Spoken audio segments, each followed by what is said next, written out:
She stood there, surrounded by people who were supposed to feel like family, yet in that moment she felt completely alone. The man she had trusted, the one she had given 8 years of her life to, turned her into a joke. With a smirk, he painted her as unfaithful, a betrayal she had never committed. Laughter rippled through the crowd, an uncomfortable, nervous sound, but to her it was deafening. Each chuckle cut deeper. Each dismissive glance reminded her how little they valued her presence. Most people would have broken down, maybe fled the room in tears. But not her. She stayed silent, her face calm, her eyes steady, while inside a storm gathered strength. That storm had a name, Olivia Harris, 31 years old, an interior designer in Austin. And in that moment, Olivia made a decision. She would not beg for understanding. She would not fight for scraps of respect. Instead, she would wait, quietly and patiently, for the right moment. Because this was never just a breakup story. This was the beginning of her revenge story. It was supposed to be a simple end-of-summer gathering, an evening of wine, laughter, and easy conversation under the soft glow of string lights. Ryan was in his element, moving from group to group, his laughter booming, his charm on full display. To everyone watching, he looked like the confident husband, the man who held everything together. And then, in a single careless moment, he decided to turn the woman standing quietly beside him into the centerpiece of his joke. With a smirk, he tossed out a line about Olivia's supposed wandering eye, his tone playful, almost theatrical, as if mocking her was the punchline everyone needed. The reaction was instant. An awkward ripple of laughter spread across the room. Some chuckled to fill the silence. Others glanced at each other nervously, unsure whether to laugh or stay quiet. A few tried to change the subject, but the damage was already done. Olivia stood frozen, her glass in hand, every eye briefly flicking toward her before darting away. The warmth of the evening air suddenly felt suffocating, pressing in on her as if the walls themselves had turned against her. Humiliation doesn't always arrive with shouting or accusations. Sometimes it hides behind a smile, slips out in a joke, and cuts far deeper than words hurled in anger. Olivia had always been known as the calm one, the woman who carried herself with quiet grace. She was the one who chose silence over confrontation, patience over pettiness. 4 years, she had absorbed the little slights, the dismissive remarks, the subtle reminders that in Ryan's family, she was never truly one of them. But this was different. This wasn't whispered behind her back or implied in passing. This was public. This was deliberate. As the laughter died down, Ryan clapped a friend on the shoulder and carried on as if nothing had happened, oblivious, or perhaps indifferent, to the shadow he had just cast over his wife. Olivia, however, felt the sharpness of that moment in her bones. Something inside her shifted. She could taste the bitterness of betrayal, not because of what he accused her of, but because of how easily he sacrificed her dignity for his own amusement. She didn't speak. She didn't storm off. Instead, she held her silence like a weapon, one that Ryan didn't even realize existed. Behind her calm expression, something powerful was taking shape. A line had been crossed, and there would be no going back. Olivia didn't speak of that night's humiliation to anyone immediately. She carried it like a stone in her chest, heavy but hidden, while the world around her carried on as if nothing had happened. But the silence gnawed at her, and she knew she needed a voice of reason, someone who could see through the fog of emotions without judgment. That someone was Aunt Maggie.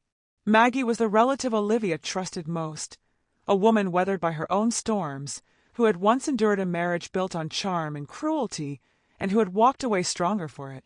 Over tea one afternoon, Olivia finally let her words spill, her voice low, each sentence heavy with the weight of years she had swallowed. She described the party, the laughter, the feeling of being stripped of dignity by the very man who once vowed to protect her.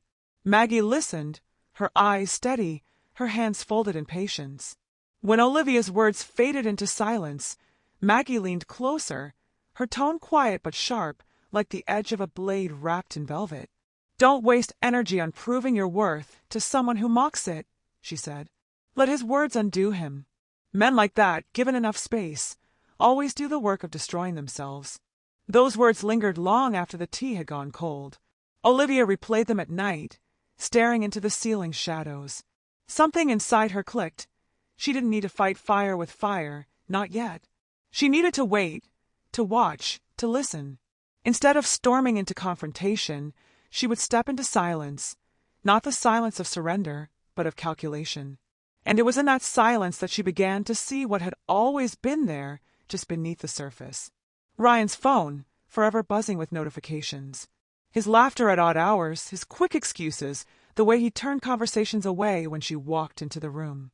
At first, she had dismissed it as ordinary. But now, with Maggie's words anchoring her, Olivia started paying attention. One evening, while Ryan showered, his phone lit up on the counter. The preview of a message glowed like a warning. "You're stuck with Miss Safety Net again tonight?" The words froze her, but she forced herself to read calmly. Message after message revealed Ryan's contempt. He painted her as the dependable woman who made his life too steady, too dull, someone who could never surprise him. "She's too trusting. She'd never see it coming," one line read. The sting was sharp, but alongside the pain came something steadier: resolve. Olivia began quietly saving screenshots, storing each message like a brick in a wall she was building silently around him. She didn't rush, didn't lash out. She let Ryan laugh, let him underestimate her, let him believe she was too blind to see. Because she had learned something crucial: patience is not weakness. It is the sharpening of the blade before the strike. And Olivia was preparing for a strike that Ryan would never forget. 3 weeks slipped by, and on the surface, nothing had changed. Ryan carried on as though the cruel joke at the family gathering had evaporated into the air. He smiled, laughed, and invited Olivia to join him at his best friend's engagement party. To him, it was another chance to show off their picture-perfect relationship, to bask in the admiration of his circle. To Olivia, it was the stage she had been waiting for. Quietly, carefully, she had been laying the groundwork. Every message he had sent mocking her, every careless word that exposed his disdain, she had catalogued them with precision. But she wasn't going to confront him in private, where he could twist the narrative and play the victim. No, this revelation would not be hidden in the shadows. It would be unveiled in the same way he had humiliated her, publicly, where silence would not shield him. Instead of purchasing the traditional gift of champagne flutes or a crystal vase, Olivia worked late into the night on something more memorable. A video. At first glance, it was harmless, a sweet tribute to the couple, filled with laughter, warm photos, and snippets of joyful memories that captured the essence of their friendship. Ryan, oblivious, had even praised her for being so thoughtful. He had no idea the weapon she was polishing beneath the veneer of sentimentality. The night of the engagement party was glittering and full of noise, filled with music, clinking glasses, and the easy chatter of friends. Ryan was in his element, greeting old buddies, soaking in the admiration.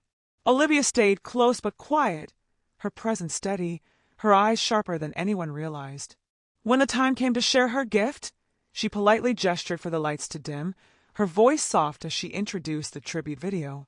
Guests turned their attention to the screen, smiling, expecting another light-hearted moment. The beginning unfolded exactly as they expected. Photos of the couple laughing together, clips of old adventures, a montage of friendship and love. The crowd smiled, some even teared up. Ryan beamed with pride, basking in the glow, believing this was yet another example of Olivia's devotion. But then the shift. The screen flickered, and suddenly a new set of images appeared, not of the engaged couple, but of Ryan's private text messages. Words he thought were hidden appeared in stark clarity, one after the other. "Olivia's just the backup plan. Lucky she doesn't cheat first. She's too trusting. She'll never see it coming."